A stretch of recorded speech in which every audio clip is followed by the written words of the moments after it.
ready. See, I didn't have to cue y'all or nothing.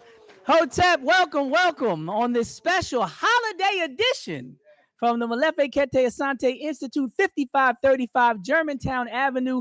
And I just want to take some time to give a special dedication to all the mothers. I think there's a rapper, Andre 3000, said the mothers, and the mothers, right? And understanding and recognizing that for many, this day is bittersweet because many people's mothers have transitioned, and we celebrate those that are here, but we also have fond memories, and also sometimes some longing for the days gone by. So we want to make sure we honor the ancestral mothers as well as the mothers that are here, and also those who have attempted to become mothers and have not had that opportunity. Because there was a time when I was talking to Dr. Asante and others, and I wrote my thesis, my master's thesis, on the effects of miscarriage on African American men.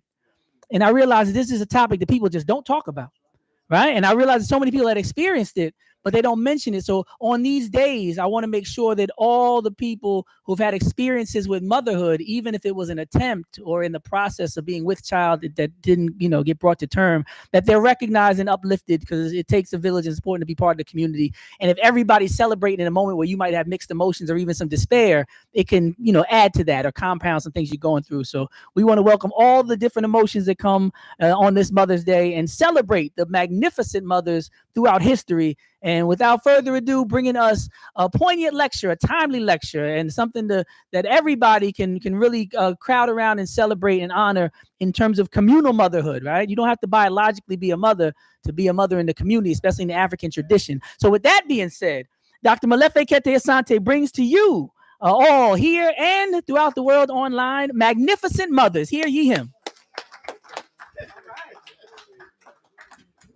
Thank you very much. All right. Hello, Hotep. Habari Gani. Nagadef. It is so good to see you.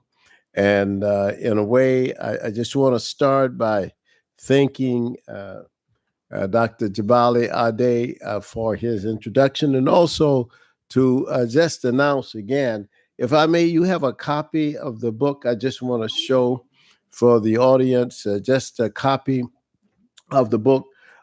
This is a book that we have just completed.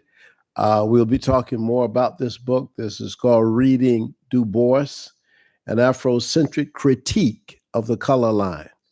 And it is by Aaron Smith and Malefe Asante, just published by the State University of New York Press. And so I just want to announce that we come to lecture and talk, but we're also trying to write as much as we can. Because when you go to the library, the thing you see is so many books that have been written against African people. So we have to now continue to write and continue to work. So I just wanted to show the audience that. Please don't forget your book. I am just recently back from the great country of Brazil. I just got back from Brazil. Brazil is the largest Black country in the Americas. And it is a country that is, at this time, in terms of the consciousness of the people, is moving toward what we would call in the 1960s and 70s in the US, the awareness and the awakening of a large population of African people. It is a remarkable thing to see. And they had the first international Congress of Afrocentric Education in the city of Salvador. And along with me, Dr. Nadav from here, Dr. Ayo Sakai from here, people from different parts of Brazil and South America came. And in fact, it was one of the most inspiring gatherings and meetings I've been to in a long time. They have translated about 4 of my books into Portuguese. So they had the history of Africa, the Egyptian philosophers, Dr. Ayo Sakai, who is a publisher for Universal Right Publication, was there to make some arrangements for publishing some of the outstanding Afro-Brazilian writers. We were happy to meet uh, the outstanding Dr. Thaisa Ferreira. She was the organizer of this international congress with a group of her colleagues, and also Dr. Ricardo Benedicto, who is the leading Afrocentrist scholar at what they call Unilab. But this is a university outside of Salvador, but it is for students from Africa, Portuguese-speaking African countries. If you're from Guinea-Bissau, you're from Mozambique, Angola, Brazil has this university just for those speakers. And so it was the meeting at that particular university was one of the most exciting because, of course, every student wanted to have me sign their book. They had my books, they were enthusiastic. It was like, I felt like a celebrity for the first time. It was, so these people, and it's all because of a couple of their professors, Professor Ricardo Benedicto and Professor Gabriel Swahili, and Professor Thaisa Ferreira, and some other people whose names I cannot necessarily remember all their names, but Raisa, Sister Nene, they all were just enthusiastic about the work that we're doing here and the work that we could do with them. So I'm just back, and I got back a couple of days before Dr. Dove. Dr. Dove got back today, and she's exhausted from the travel. It's a long ways to Brazil. I used to think Brazil, since it's in the Americas, is just right here, but no, it's not. It's like 10 hours. You fly 10 hours, and with the connections through Sao Paulo to Salvador, you have to fly another 2.5 hours. So it's about 12 and a half hours to make that final trip, that full trip. So that's been that's been the recent experience. I can tell you that I bring you greetings from them. Some of them are probably watching already on YouTube, and I want them to know that I really, truly appreciate the work that they're doing. They have taken Afrocentricity to another level. For example, the first time I ever heard a lecture given on how Afrocentricity can be used to teach the deaf, people who cannot hear, and to demonstrate that. It was the first time I had seen someone who was a teacher in elementary school give a talk how you can create the materials that are useful. If you say, well, where are the materials? Do I have, how we always ask, well, where are the books? Well, this teacher not only creates the books, but she creates dolls a shake out your joke doll. There's a shake out your dope, shake out your joke doll. They're dolls of the great figures out of the history. And these young children in elementary school are able to play around and question and talk to these outstanding historical figures that are dolls that have been created for young children in kindergarten and in elementary school. They didn't ask, how are we going to get material? They created the materials. And that's an Afrocentric thing, because the whole idea is, how do you get this information out? Brazil has probably 60% of the population of Brazil, and it's a huge population of over 200 million. 60% of the population are African people, African descended people. And they are descended mainly from Congo and Angola, but also from Nigeria, particularly Yoruba. And the Yoruba culture is still extremely strong, and so is the Congo culture in Brazil. So Brazil is, and then of course, the relationship with the First Nations people is a developing one, and it's been there from the beginning.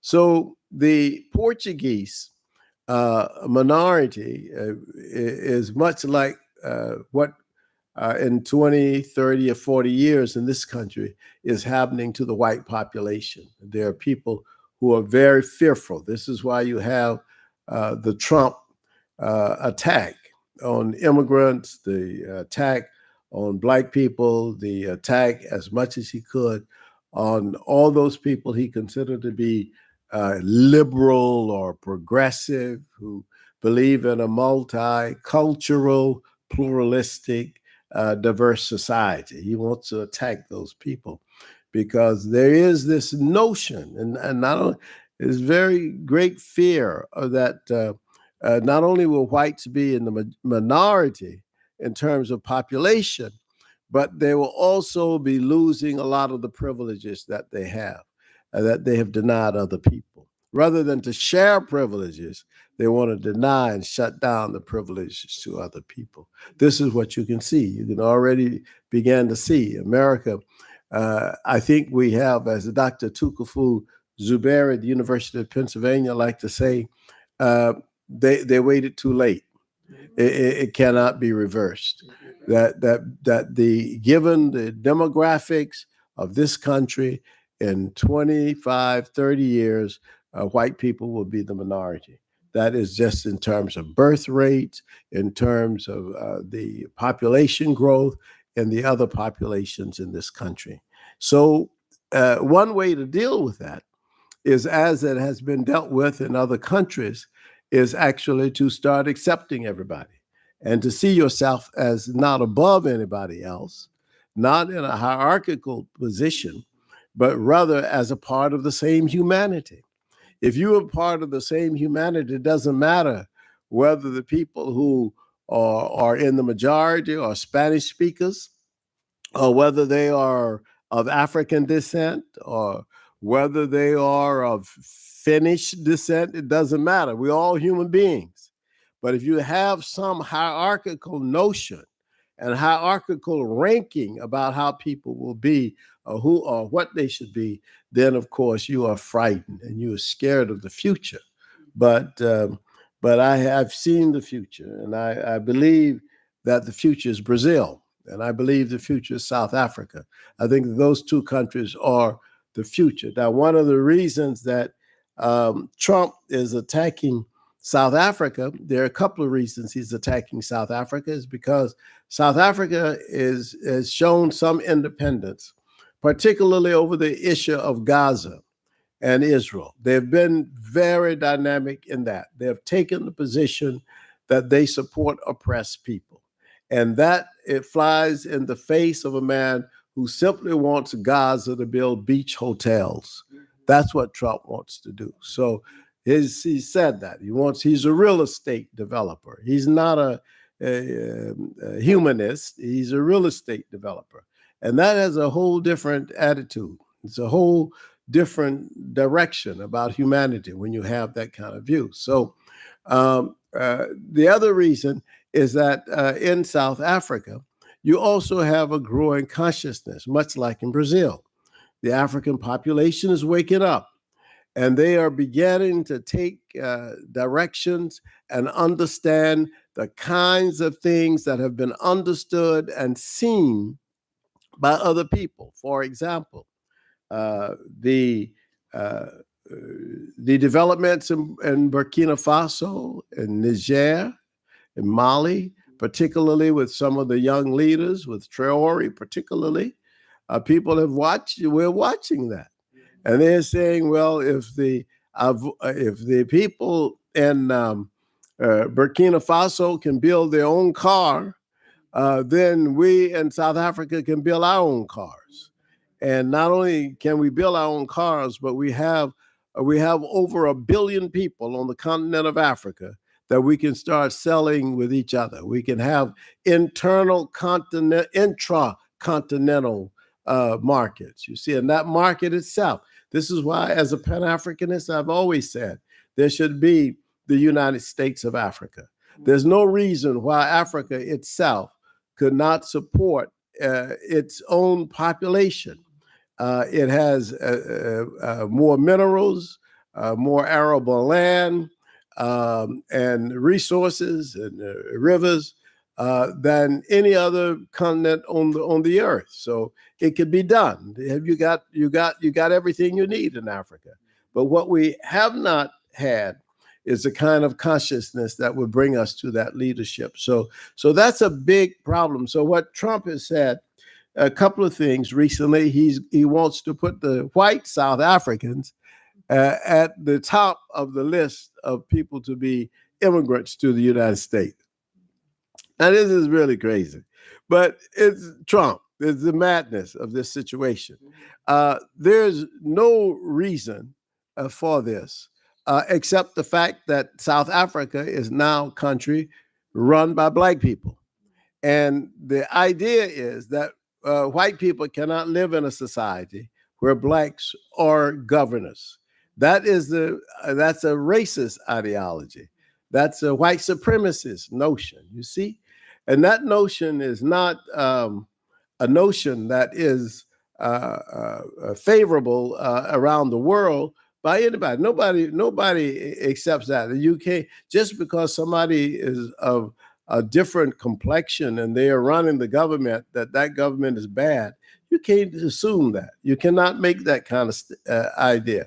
But that's the idea that Trump has. And so when he sees the white people, who, by the way, control the economy of South Africa till this day, and they control the economy of South Africa because Black people in South Africa are not thinking like white people thought.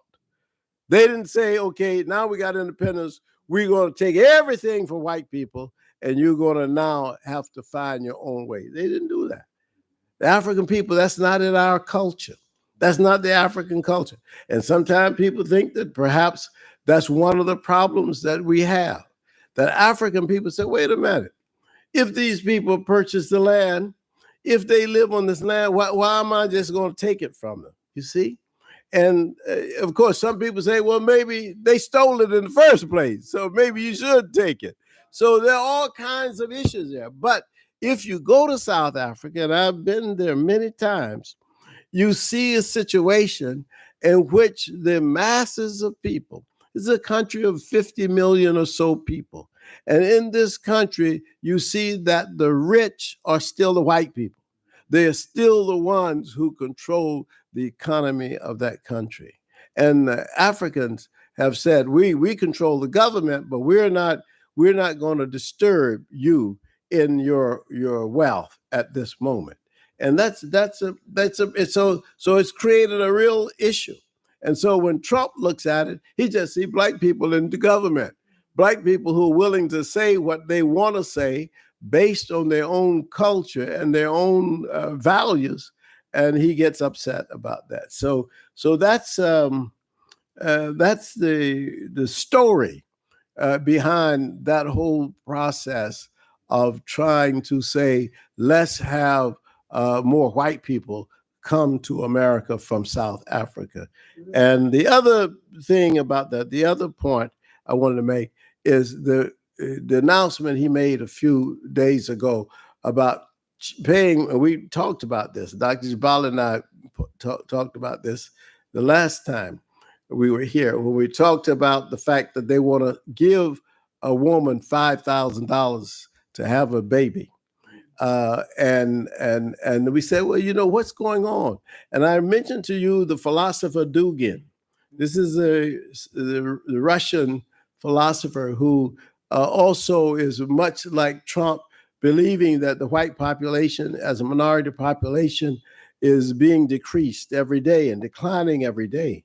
They're not having enough children. So Putin also, before Trump, Putin had made that announcement to the Russian women. But he didn't want to give 5,000. He wanted to give $1,200. You get $1,200 if you have a baby. So this is a demographic crisis that the white people are facing. And I say white people only in the terms of the race paradigm. I believe all humanity, we all one humanity, all came from Africa. But they created this notion of whiteness. We didn't create that notion. No black people created the notion of whiteness and blackness. That was not a notion that we created. We recognize humanity. And I've always said we recognize the differences in human beings, but we're all humans. We're all Homo sapiens. So that's part of my introduction to this magnificent mothers. But let me just say this too. One more thing. I have a good friend, and you know his name because we have had a conversation about his books and about a symposium on his work, and that's Edgar Ridley. And Edgar really makes such an incredible point about the use of symbols. And I think that today, when we talk about Mother's Day, he would see that as part of what he would call, he has this beautiful term, a neurological misadventure. And that's Edgar Ridley's concept, that this is a neurological misadventure.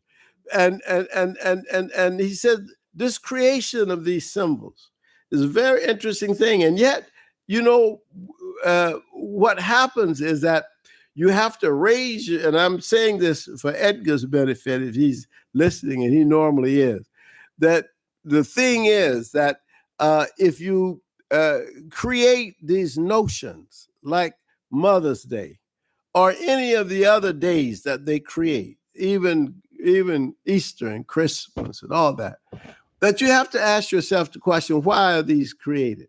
You know, I think I pointed out before that when the Africans came up with the calendar, that by looking at the rise of the star on the horizon, Sirius or Sopdet, and they saw that star rise and they saw the flood of the Nile River happening at the same time, they said that's the beginning of the year.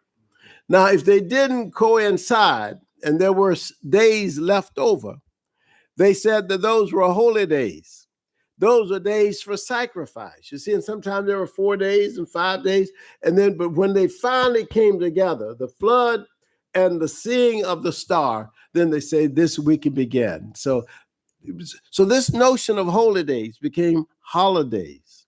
And when Europe got this notion of holidays, what happened after a while was the creation of these days out of a capitalist construction. They became a capitalist way of capturing more of your dollars and more of your euros, whatever you got, more of your money, more of your francs, whatever you got. If you got CDs, reals, it doesn't matter, you know, yuan, they'll take anything. But the idea was that these days, creating these days, was to concentrate the thinking of the masses toward purchasing, toward buying, toward getting you into the stores. And so this is, and I'm just saying that Ridley would say that's a problem. He would say that's a problem because we shouldn't have to do that. We should what he calls symptomatic thinking. Symptomatic thinking, he says, is that every day is Mother's Day. I wake up in the morning and see my mother. If I don't see her, I think about her. My mother, every day is Mother's Day. That's it. I'm a child. It's my mother. Every day, Mother's Day. It's not this notion. You see, this notion of choosing this symbol is not choosing it because somehow they see value in that symbol. They choose it because the value it represents is a capitalist value. It is, I can get you to purchase more and so on. Nevertheless, since it's out there, let me speak to it for a few minutes, okay? Because I think it's important for us to speak to it in terms of our values. And that's why I say I use the expression out of the Kiswahili language, which is actually heri za siku ya mama zetu. This is the Kiswahili word, a personal wish for our mothers. You see, so heri za siku ya mama zetu, and this is our happy wish for our mothers. And I want to talk a little bit about that and say a few things about some mothers, and then I'll be finished. And on this day, let me just say that and I have to say this because I was talking to Brother Tugu earlier, and he reminded me of this. I have to say to Sister Anna Yaninga, Happy Mother's Day, wherever she is, right? So I have to say that. So, and it's extremely important. And I want to just mention that the concept of motherhood, as Dr. Jabali said, the concept of motherhood is not just the having of a child, but sometimes people sometimes adopt children, but not only that, sometimes you can nurture the community. There are people who have community interests and they work for the community, whether it's in government, whether it's in social service, whether it's as teachers, whatever. To be a mother, there are women who do these things in a very parenting way, and that's very profound. I just want to introduce you also to a few of mothers out of my own family, my ancestors.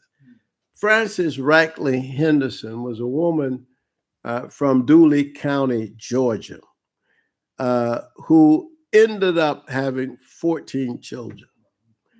And she was the mother of my great grandfather, Plenty Smith. And we call her the Great Mother. And she's sort of the Great Mother because she is the one who, when we look around at the family, whether people are Shines or Spivies or Simpsons or Smiths, many of those people in Georgia come out of the same mother, you see. Who was enslaved. He came out of slavery and had all these children. And Lily Smith, my own immediate mother, who had 16 children, and I'm number 4. I'm the first boy to my mother, and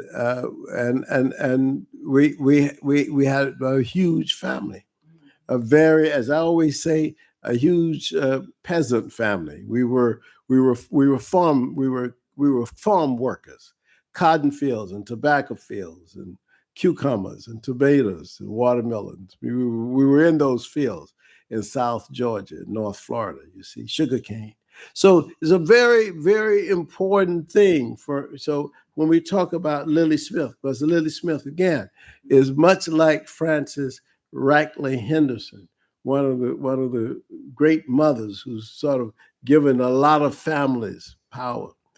And then there was Euphrazine Hunter. Euphrazine Hunter came to America with her husband with 8 children as immigrants, came to America with 8 young children as immigrants, and made a life for her children and her family in America. And they are all successful. That's Euphrazine Hunter.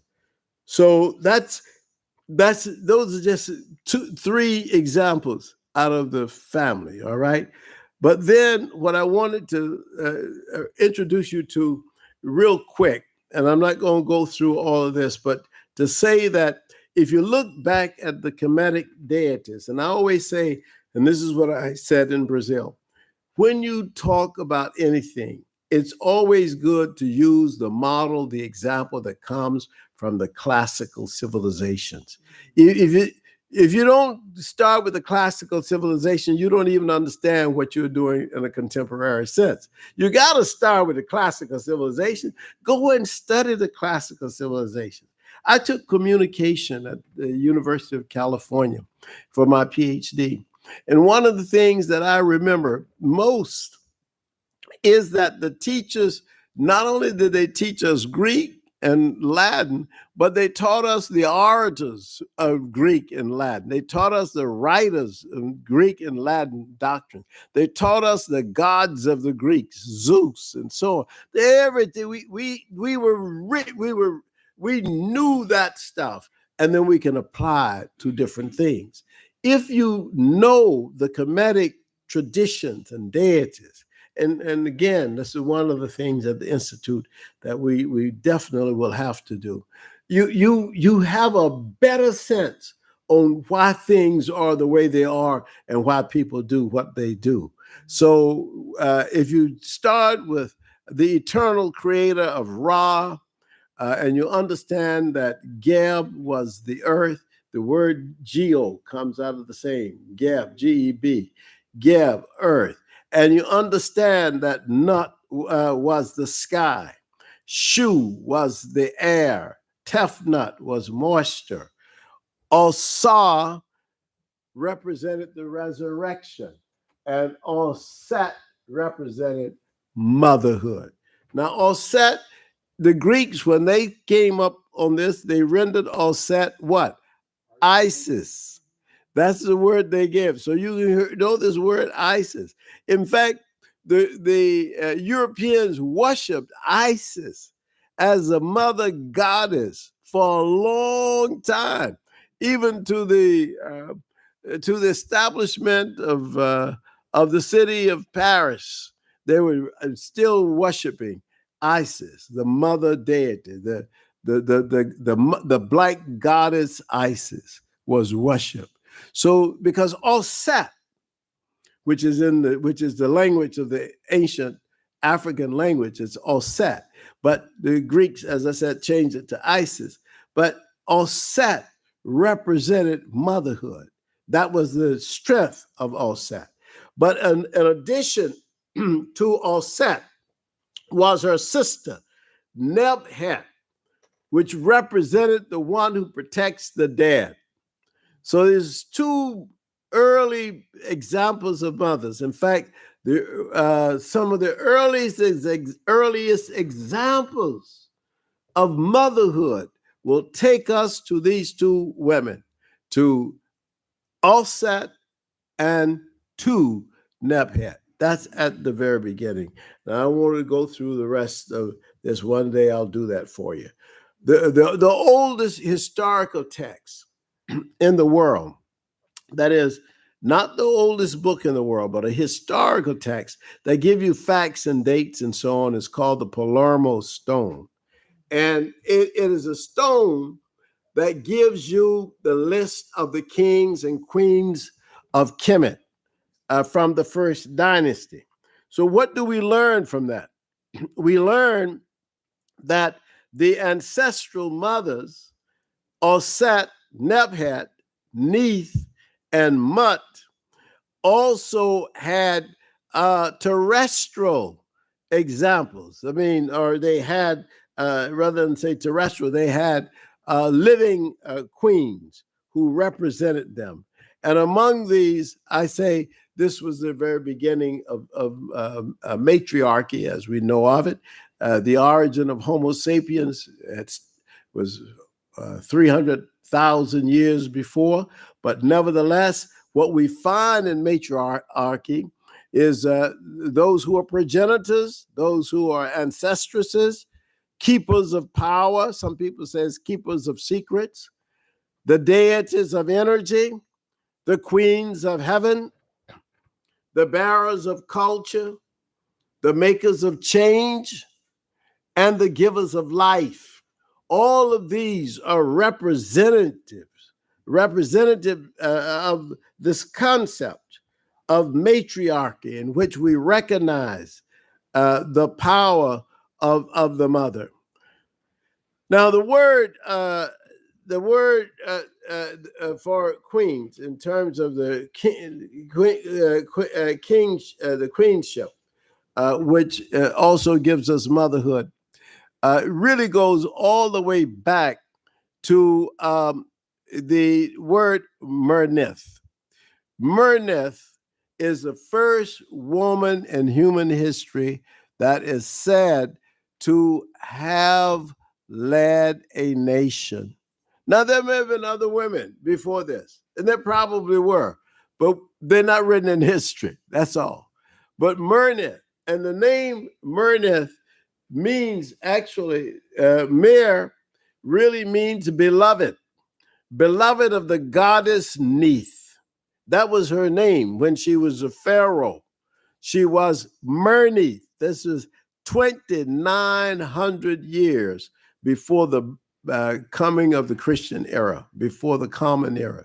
2009, almost 3,000 years before Jesus Christ's time. That 3,000 years, you got a black woman who's ruling a nation. 3,000 years before Christ. Then you had Sobek Neferu. Sobek Neferu, meaning that beautiful, she is as beautiful as a crocodile. Sobek, and this beauty meaning with the energy and power of Sobek. Sobek is the crocodile deity, and the crocodile deity is the deity of fertility. So Sobek Neferu was ruling from 1806 to 1802 before the Christian era. These are women. These are all women. They're all in Africa. We don't know any other women ruling at this time. You can't name a Greek woman ruling at this time. You don't have, not at 1806, not at 29, not at 3000 BCE. You see, it's the oldest time. Hatshepsut rules at 1479 to 1458. Hatshepsut, the greatest of all these queens. She was the greatest of all these queens because she did most. She did more than any of the others. And her works are seen right today. You can go to Waset, the city that they call Luxor now. You can go there and walk through the great temple of Karnak and see all of the great statues that she built. And she was one of the great builders of the Tekinu. The Tekinu is what is the Washington Monument is based on the Tekinu. You see, she built those Tekinu. This that the people call obelisk in the Greek, right? But the Tekinu, she was the one who built most of them, and that is a great queen pharaoh, Hatshepsut, whose stool name was Ma'at Kare. Ma'at is the spirit of God. That was her name. That's what she called herself when she took the throne. But she was one of the great mothers. And then Nefertiti, who ruled I always have problems with Nefertiti because Nefertiti and her husband were both, in a sense, heretics. And they were heretics in this sense, that Akhenaten, who was her husband, was Nefertiti's husband, he was called before Amenhotep IV. His father was Amenhotep III.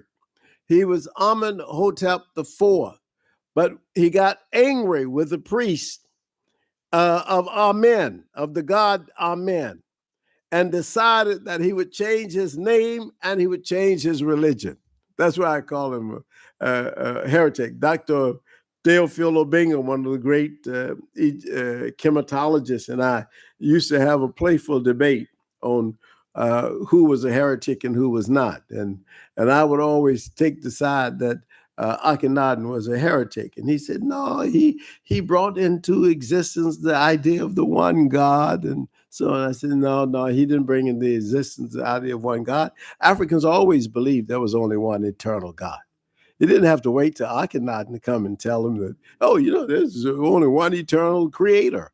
We always believed there was one great creator. That's why we start. And the thing is, the thing, and this is just an aside, but we still talk about mothers. The thing is that this aside is important.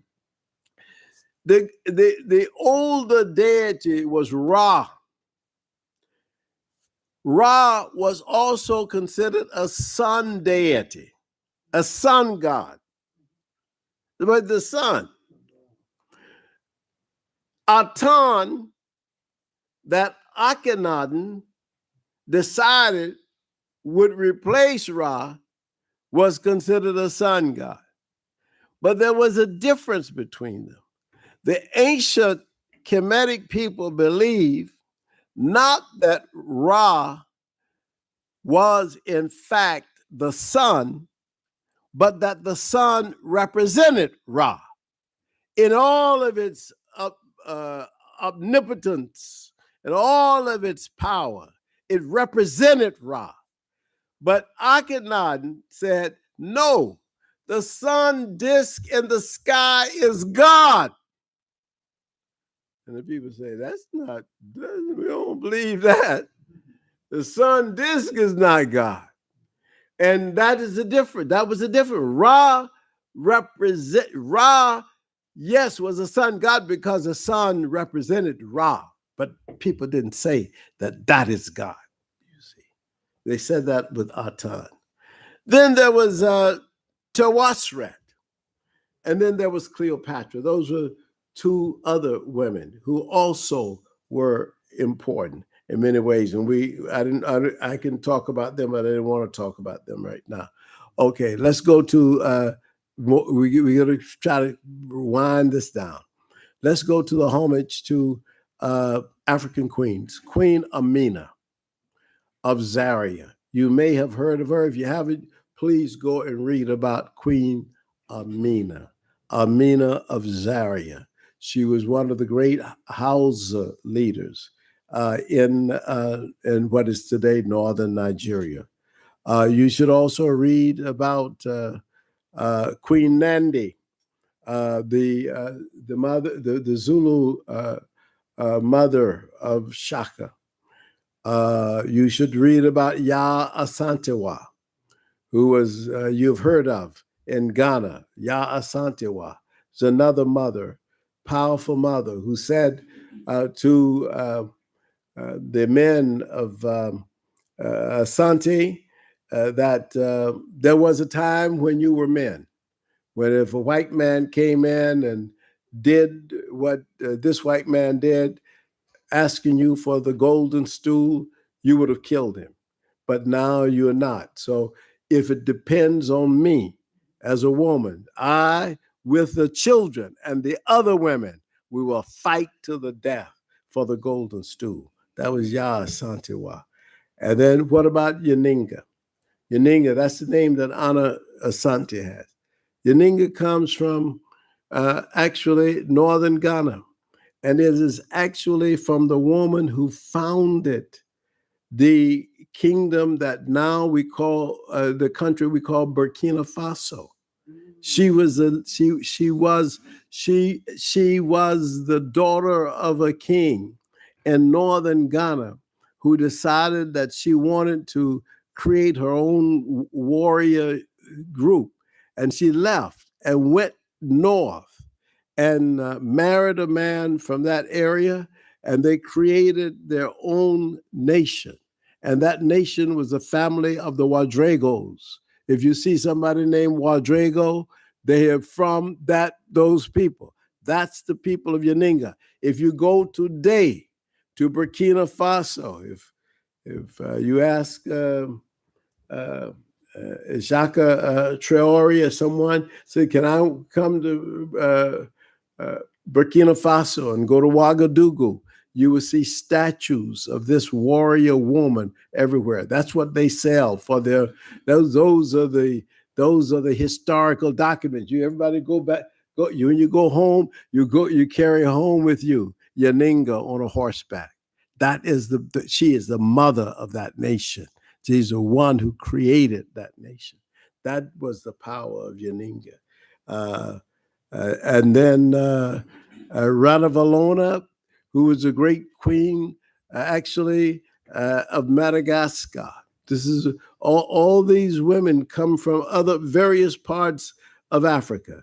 Kandake Aminorinas, who was one of the great warrior queens of Nubia. You see, this is historic stuff. This Makeda of Ethiopia, 10th century BCE. There was Nzinga of Ndongo, 1583, who really wanted to teach the Portuguese a lesson.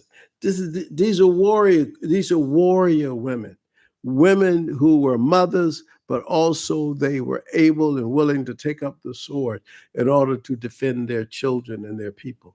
This is a very historic situation. So now let me just quickly rewind this out and tell you that in America, we had Ida B. Wells Barnett.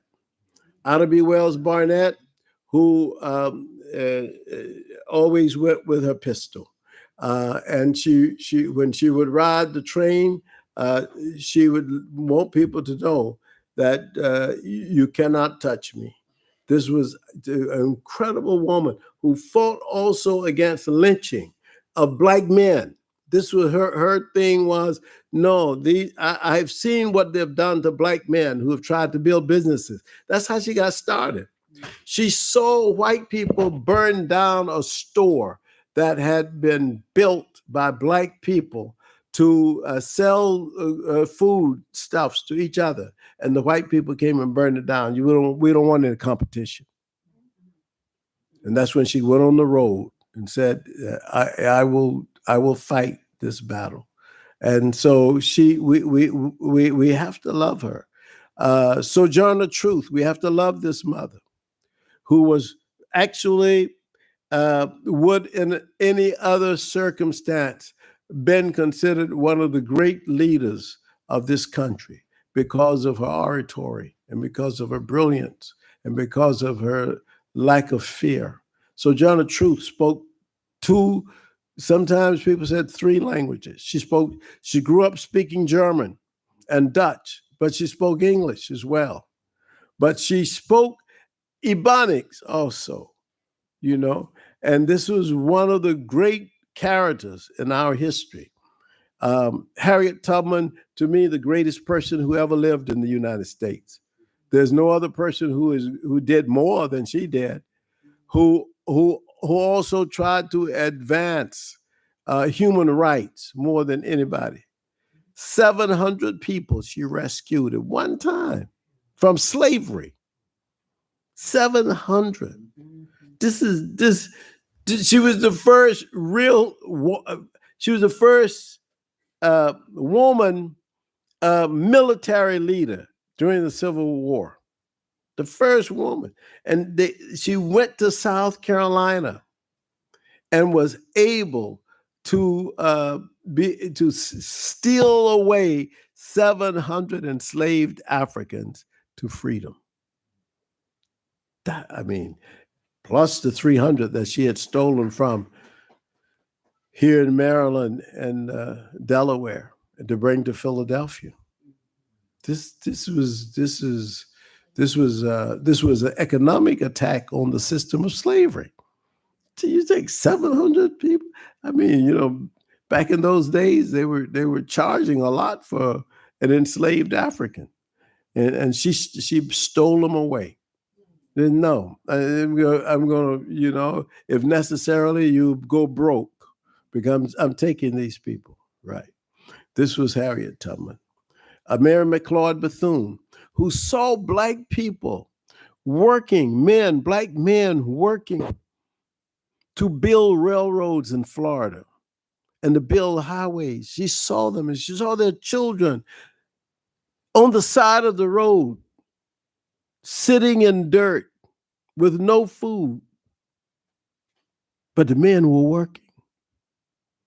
She said, this is not right. I'll build a school for these children. And she went around getting as many pennies and dollars as she could to build Bethune-Cookman School. And you go to that school today, they still have the room where she used to receive guests. This is the incredible genius of Mary McLeod Bethune, who gave us her last will and testament. And that last will and testament, she told us that she left us courage. You see, this is what I leave you. This is the kind of people that we have always said. These are the mothers of the African American population. Fannie Lou Hamer, who was sick and tired of being sick and tired. And is this America? She said. What America is this? Is this the way America ought to be? Is this a way America treats people? What is this? They beat her almost to death. This is a true fact.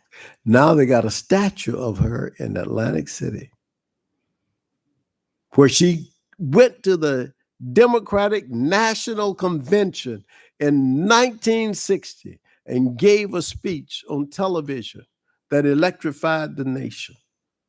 This is a lady without college education. She just had personal, ordinary human dignity. And she refused to be in a situation of inequality. That's what I always say. And I say that today. And I told the people in Brazil the same thing. I said, one thing I know, I don't know much about Trump or how long he's going to be in office. But I know one thing, African Americans are resilient. And hey, we going to be here. And we're going to be through this, because we see through this. We understand this. And not only do we understand, we understand what they did to Ross Baraka yesterday. Yeah. We understand, we saw this with our own eyes, right? No, so we got to prepare for that. We know that. We understand that. But that's the thing, that you got to fight. If you don't fight, you've already lost. You got to stand against that, you see? You have to have principles. What are your principles? What are you standing for? Ella Baker. Sometimes you'll see pictures of Ella Baker, and you may not know Ella Baker, but Ella Baker was the leader. She was the one who helped to organize the Student Nonviolent Coordinating Committee. I was the chair of the Student Nonviolent Coordinating Committee at UCLA, of our campus chapter. That's how I first met Kwame Ture, H. Rap Brown, Marion Barry, John Lewis, because they all came out of that organization. That was the organization. And I had come to that organization from working with another courageous woman whose name I don't have here, and that's Diane Nash. Diane Nash had led the student movement in Nashville, Tennessee when I was in high school, and I marched with her against segregation and racist institutions like the movie theater and the restaurant in Nashville. But this is, and then there's Daisy Bates. Never forget Daisy Bates, who stood up against the governor of Arkansas, and the racists in Arkansas who didn't want children to go to school and didn't want African Americans to go to college in Arkansas. And so, but Daisy Bates was an incredible speaker, and she was a very powerful woman in terms of her just her courage and her ability to speak. And then we never forget Rosa Parks, because Rosa Parks is the electric spark for us. There were other people before Rosa Parks who did the same thing, by the way. But Rosa Parks is the one that really sort of spurred the movement, sparked the movement in the sense that we then had people like Martin Luther King Jr. and Fred Gray and other people to come out and fight for it. And then, of course, the great, eloquent Barbara Jordan, who went into politics and gave one of the great political speeches of all time. So there were all those people. I'm bringing it down to the end now, and I'll just mention a couple of people here: Ona Judge and Janie Blackwell. I want to mention Ona Judge because you need to know Ona Judge. Diane Turner, one of the great historians of our day and the director of the Bloxon Afro-American collection, has talked and written about Ona Judge. How many of you have ever heard, in this audience, ever heard of Ona Judge? A few, okay. So Ona Judge was enslaved to George Washington. And George Washington, when he lived here in Philadelphia, he would bring his enslaved Africans from Virginia, which was his home, and he would keep them in a horse stable behind his house, actually on 6th and Market. And Ona Judge, had been enslaved to that family, working for Martha Washington, the wife of George Washington, since she was 15. But when she got around 20, 21, 22, she just decided she didn't want to be a slave anymore. She had no interest in being enslaved. And so what did Ona Judge do? Every year, when he was here, Pennsylvania had a law.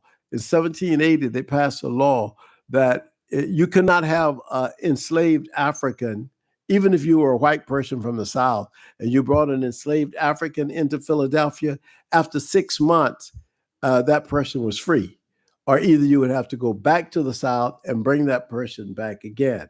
So what George Washington did with his 7 Africans, after 6 months, he would take them back to Virginia, and then bring them back to Pennsylvania, and the time would start over again. You see, so you got 6 more months. So he did that. He did that back and forth, back and forth. So one May 21st. We in May now. May 21st, 1796. Ona Judge got up in the morning. She was 22 years old. She said, they're packing to go back to Virginia. I'm packing too. But I'm not going back to Virginia. While they were packing, the Washington and all the other Africans were packing to go back to Virginia, she slipped away into the city of Philadelphia. I wish I knew where she went. Later on, she tells this story. She had friends. She had made friends among the free blacks of Philadelphia. And those friends in Philadelphia helped her to hide away from the Washington family. When she was secreted away long enough, Ona Judge then took a boat from the Delaware River and went around to the Atlantic Ocean and went to Portsmouth, New Hampshire, where she got off. When she got off the boat in Portsmouth, New Hampshire, she made her way in that community. And then George Washington is looking for her. He finds out from one of the seamen, that, hey, I think she was on such and such a person's boat, Captain Bowles. And so he asked the custom officer in New Hampshire to send her back. That's my enslaved person, send her back. The custom officer could not find her. He looked and looked. He was trying to help the president, but he could not find Ona Judge. Ona Judge stays in New Hampshire. She marries a black man named Staines, Staines. And she raises 3 children in Portsmouth, New Hampshire. And she becomes the early great mother who had escaped from a Virginia slave owner named George Washington, made herself free, and became free for the rest of her life. That's the story. That's the story of brilliance. And finally, Janie Blackwell. I always like to mention Janie because Janie, I knew Lucian Blackwell, and he was one of the first people I met when I came to Philadelphia.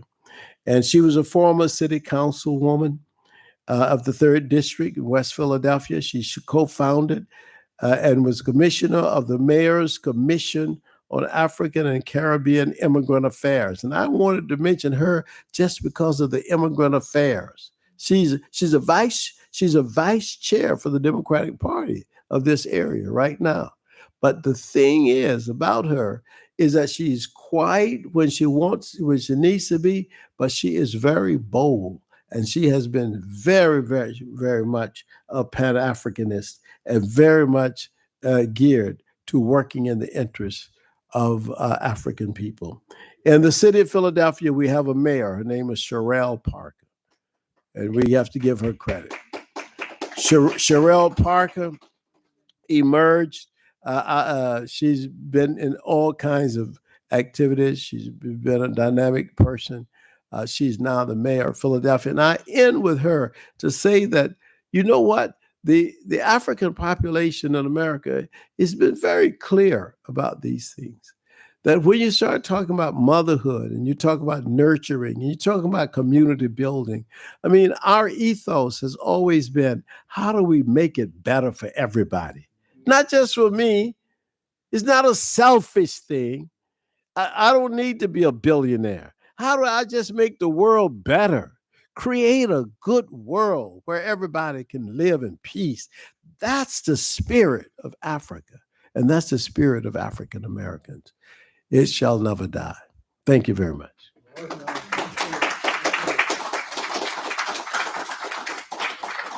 So we'll take a couple of questions, comments. Yes, sir. Can you comment on the role of PAC in terms of the land question in South Africa? Particularly in the sense that they were known as nationalists, but they also had a process or a program they wanted to implement in terms of the reparation of that land. And they didn't talk about just killing all the white folks and taking them off. But could you comment on that? Thank you very much. Well, obviously, Sobukwe, Mangaliso Sobukwe, was not interested in killing all the white people. That's right. You're right about that. He was interested, though, in land redistribution because it was only fair. There's no reason why a small percentage of white people who come into a land, take over the land, and basically dislodge the local population of thousands and thousands of acres of land. I mean, how can that be? And the only way they could do that was with a gun, with weapons. This is not correct. And of course, there were wars. There were wars between them and the Xhosa people, and there were wars between them and the Zulu people. In fact, they fought among themselves. The Boers and the English had a big war because they were all fighting over land. But the land was the owners of the land were the Africans, the First Nation. It's just like the reason, in this country, by the way, I just read this recently, yesterday, a day before yesterday, I read this, that in this country, you think about this country, from the Atlantic to the Pacific, there were people here. There were people here. There were people. Germantown Avenue used to be a Native American trail where the people would walk up and down, going from the interior of Pennsylvania all the way to the Delaware River. They owned this place. That was their place. Europeans came in, killed them all. Or if they didn't kill them, they ran them away. They said, okay, we're going to just take you out of here, but we want this land. You know, they passed a law. This is what I read just recently. And I have to find that again. They passed a law. The Europeans passed a law that because of the fear and the abuse that the European settlers were taking from the Native Americans, it was only fair that we take their land. Sure, yeah. So there was a law. There's a law. I think it was either Delaware or Pennsylvania passed a law like that. It's only fair that we take your land because you scare us. This is crazy. This is crazy. You know, but this is that. But the thing is that in South Africa, there's enough land for everybody. But there's not enough land if you come in and you want 20,000 acres. When I lived in Zimbabwe, for example, we had a situation in Zimbabwe where there was a white guy who owned so much of Zimbabwe that he would have to take a helicopter to to see his land. He had owned that much of the country. I mean, this government can't, how can we sustain this as a government? There's no way that you purchase that land. There's no way in the world that you can pay for it. Why should you have hundreds of thousands of acres of land that that nobody in your history and your family actually gave you or bequeathed to you? This is African land, you see. So Sobukwe, the leader of the Pan-African Nationalists, was very clear about the land question, but there are people clear about the land question in South Africa now. Malema is clear. Malema is clear about it. But the problem is that South Africa fears any kind of economic disruption. And I understand that. I mean, that's what they have told me. I mean, they don't want to disrupt the economy.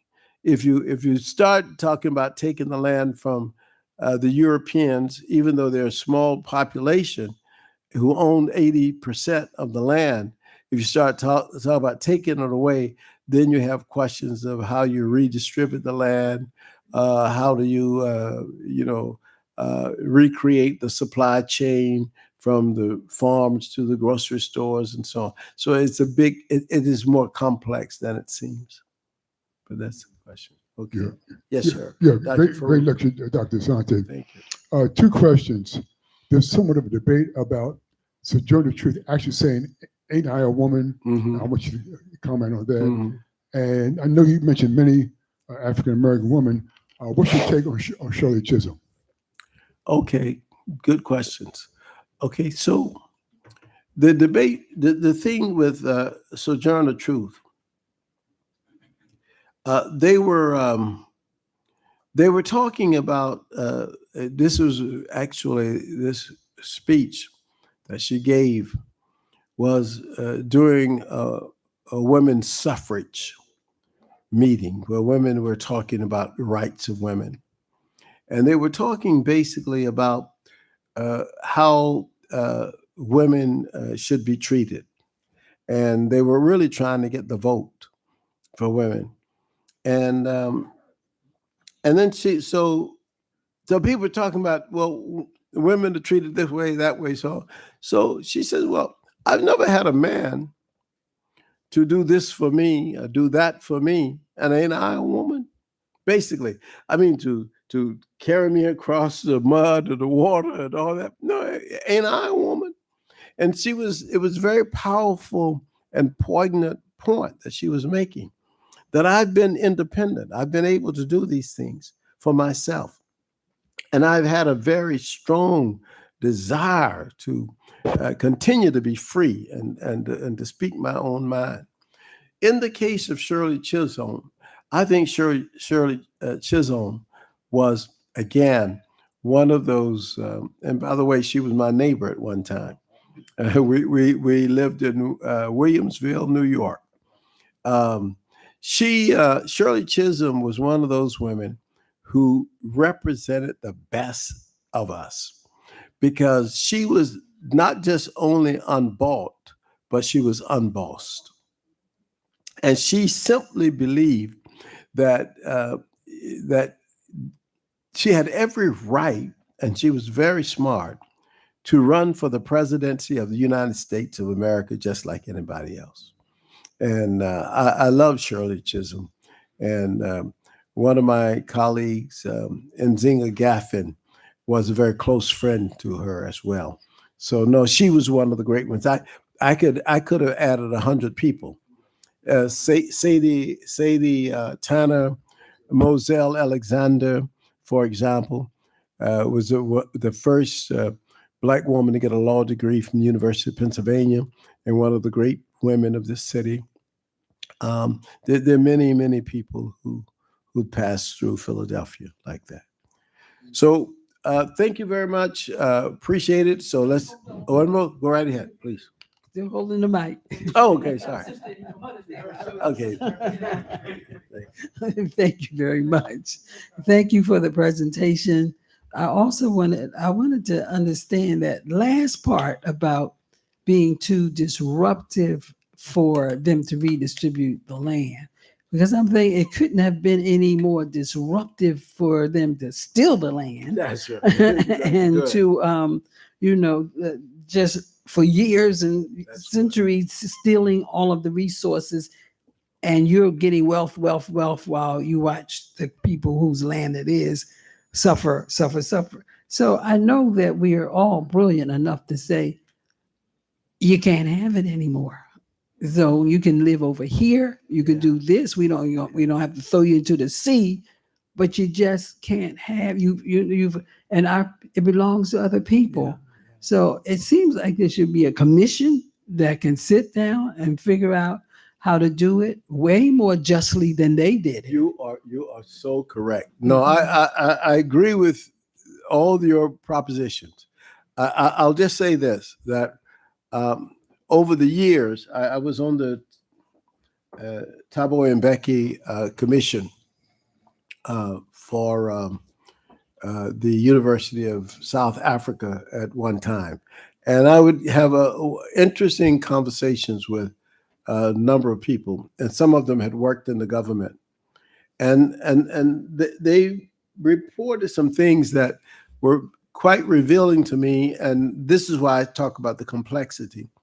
For example, when Nelson Mandela became president and took over office, one of the people who had been a chief of staff in that office said to me that, the next day, once we in office and everything, and we had all these plans of building houses for the masses, paving roads for the people in the townships, making sure that everybody was employed and everything. And the next day, we discovered that we had no money in the budget. That all the money that the previous white government, had basically spent not only all the money they had, but had borrowed money from the United States, so that they actually owed money to the United States and probably other entities as well, which meant that even with the bright ideas that Mandela and Mbeki had about how they were going to transform the society, once we get in power, we're going to transform this thing. They got there and they said, hey, we can't do anything. We don't have it. And part of not taking over the economy from the white bankers and the white farmers who owned was because it would further complicate and create chaos in the society. That was, these are decisions that we don't have to make when we're outside. We can just talk about how, it should be done. And I agree that it should be done. They have to have a land redistribution in South Africa. It can never, the society will never survive. It has to happen. And it will happen, but it will probably, and they've had commissions working on it, but they don't have enough money to purchase the land from the whites if they have to purchase it. And this is what they want to follow some principles. I mean, I guarantee you, Europeans didn't worry about following those principles, but the Africans have this idea that, look, if these people own the land and they've owned it for 100 years, we have to give them some compensation. And if you don't have the money in your budget to give them compensation, then what do you do with the land? How do you take the land away from them? That's why I say it's complicated, but historically it's not complicated. The narrative is that it should be done, but it has to be done, I think, based on our culture and our values. It has to be done with dignity. That's all I'm saying. I believe. Now, I may be wrong, and who knows? The revolution may prove me wrong. If the revolution happens, because there was never a revolution. There's never a revolution in South Africa. There should have been. If there were a revolution, then the whole thing would have been upset. And it would have to be reorganized. But it was never that. It's just like here, during the Civil War. It was never a revolution. Should have been a revolution. The South should have been totally defeated, and the Confederate flag should not be seen anywhere in the Union. It should have been. African people should have been given complete freedom and protection immediately. That should have happened here. There's been all segregation should have been outlawed and illegal. Racial discrimination should have been punished. But there was no revolution. So therefore, you have the Ku Klux Klan coming right after the Civil War. Ku Klux Klan said, okay, we're going to run these black people out of office, out of their homes. We're going to keep them from voting, et cetera, et cetera, et cetera. But had there been a revolution, it would have been a different country. And the same is true with Africa. Okay. They said that they would destroy the country if they had to leave. They would blow it all up. Who said that? The Afrikaners. The Afrikaners? Yeah. And they also brought in 300-400 African immigrants into the country as citizens. They're bringing in the army.